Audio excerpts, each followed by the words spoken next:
우리는 삶이 팍팍하고 고단할 때마다 주변을 돌아보며 작은 위안을 얻곤 합니다. 나만 힘든 게 아니라 내 친구도, 직장 동료도 다들 비슷하게 살아가고 있다는 사실에 안도하며 다시 내일을 살아갈 힘을 얻습니다. 하지만 우리가 안심하고 있는 이 평범한 하루가 사실은 우리 자산이 제자리 걸음을 하게 만드는 가장 무서운 함정일 수도 있습니다. 나 정도면은 잘 살고 있지라고 생각하는 그 순간부터 우리도 모르는 사이에 경제적 자유와는 완전히 거꾸로 가기 시작한다는 걸 이제는 깨달아야 합니다. 우리가 주변을 보며 안심하는 이유는 내 주변 사람들이 나와 정확히 비슷한 처지이기 때문입니다. 비슷한 월급을 받고 비슷한 소비 패턴을 가진 사람들끼리 모여 서로의 통장을 확인하며 나 정도면 됐지라고 위안을 얻는 것이 우리의 솔직한 모습입니다. 하지만 우리가 믿고 있는 이 평범함의 기준을 이제는 냉정하게 따져봐야 합니다.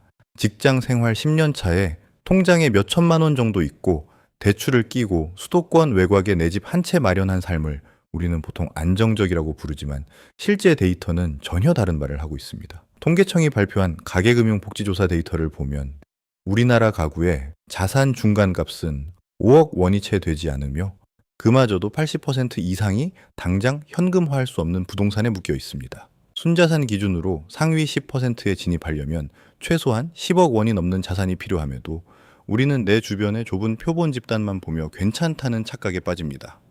물가는 매년 무서운 속도로 오르고 화폐 가치는 속절없이 떨어지는데 내 자산이 불어나는 속도가 이를 따라가지 못한다면 우리는 제자리에 서 있는 것이 아니라 사실상 뒤로 밀려나고 있는 것입니다. 우리는 흔히 내가 번 돈을 내가 쓰는 것이 정당한 권리라고 생각합니다.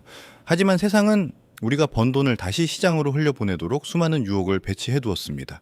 SNS 속에 화려한 식당과 명품 가방이 가득한 세상에서 우리는 자꾸만 소비를 통해 내 존재감을 증명하려 애쓰고 남들만큼 누리지 못하면 뒤처진다라는 강박에 시달립니다. 한 달에 수백만 원의 월급을 받으면서도 정작 내 미래를 위해 남겨두는 돈은 100만 원도 차에 되지 않는 경우가 수두룩한 이유가 여기 있습니다. 우리가 느끼는 경제적 불안의 실체는 열심히 살고는 있는데 내 몸값이 쌓이는 속도보다 세상이 변하는 속도가 훨씬 빠르다는 공포입니다. 이 격차를 메우지 못하면은 우리는 아무리 열심히 일해도 제자리 걸음을 반복할 수밖에 없습니다.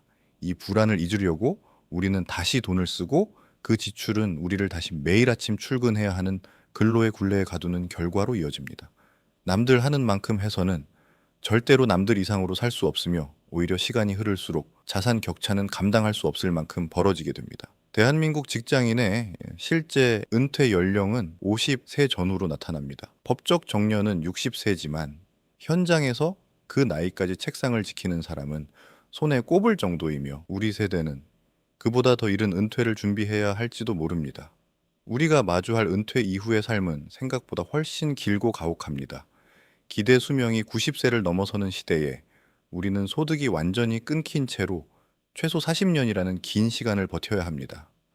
단순하게 계산해봐도 한 달 최소 생활비로 300만 원을 쓴다고 칠 때 1년에 3,600만 원이며 40년이면은 14억 4천만 원이라는 거금이 필요합니다.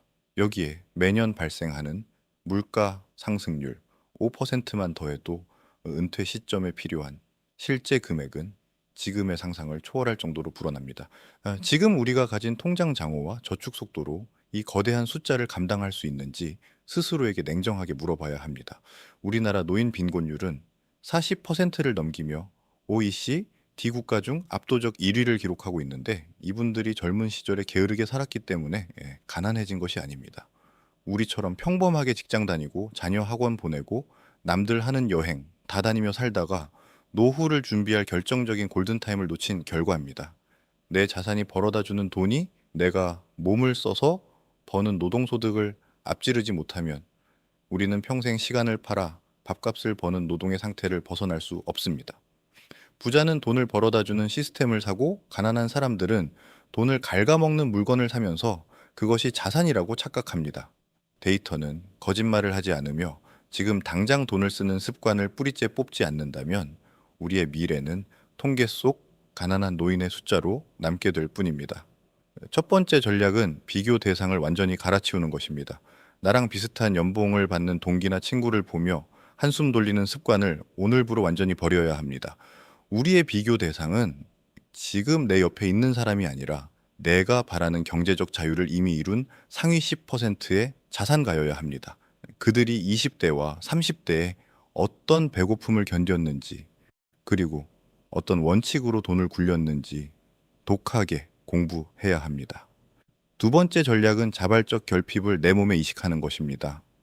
우리는 소비로 스트레스를 푸는 것에 중독되어 있지만 종잣돈 1,000만 원과 1억 원을 만드는 구간에서는 숨 쉬는 것조차 돈이라고 생각하며 지출을 통제해야 합니다.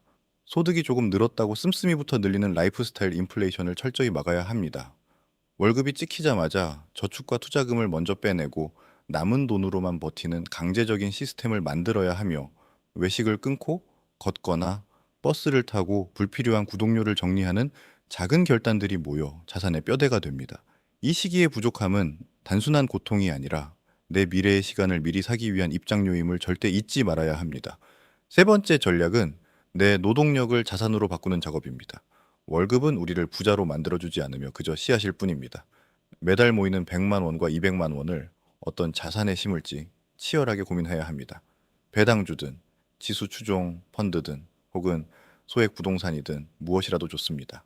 핵심은 내가 잠든 시간에도 나 대신 돈을 벌어올 자본의 군대를 만드는 것입니다. 내 몸의 가치는 시간이 갈수록 떨어지지만 제대로 고른 자산은 시간이 갈수록 스스로 몸집을 불립니다. 우리의 목표는 뚜렷합니다. 내 월급 봉투가 사라져도 내 자산이 내뿜는 현금만으로 지금처럼 살 수 있는 철벽을 쌓는 것입니다. 이를 위해 퇴근 후의 시간은 휴식이 아니라 제2의 소득원을 만들고 투자 공부를 하는 전투 시간으로 완전히 바뀌어야 합니다. 경제적 자립은 단순히 사치를 부리기 위한 수단이 아닙니다. 그것은 내가 원하지 않는 사람에게 고개를 숙이지 않아도 되는 권리이자 내 소중한 사람들에게 닥칠 불행을 돈 때문에 해결하지 못하는 비극을 막는 방패입니다. 자산이 쌓일수록 우리가 얻는 것은 통장의 숫자가 아니라 내 인생에 대한 완벽한 통제권입니다. 누군가의 지시에 따라 내 하루를 저당 잡히는 삶에서 벗어나 내가 진짜 하고 싶었던 일에 시간을 쏟을 수 있는 유일한 방법은 오직 단단한 자본의 토대를 만드는 것뿐입니다. 우리는 돈을 모으는 것이 아니라 나 자신을 고용하고 있는 고용주로부터 내 시간을 다시 사오는 과정을 겪고 있는 것입니다. 이 과정이 완료될 때 비로소 우리는 진정한 주도권을 갖게 됩니다. 매일 아침 숨이 턱 막히는 만원 지하철에 몸을 구겨 넣으며 일터로 향하는 우리의 하루는 사실 생존을 건 전쟁입니다. 우리는 이 피곤한 일상에서 진짜로 벗어나기 위해 오늘 무엇을 내던졌습니까?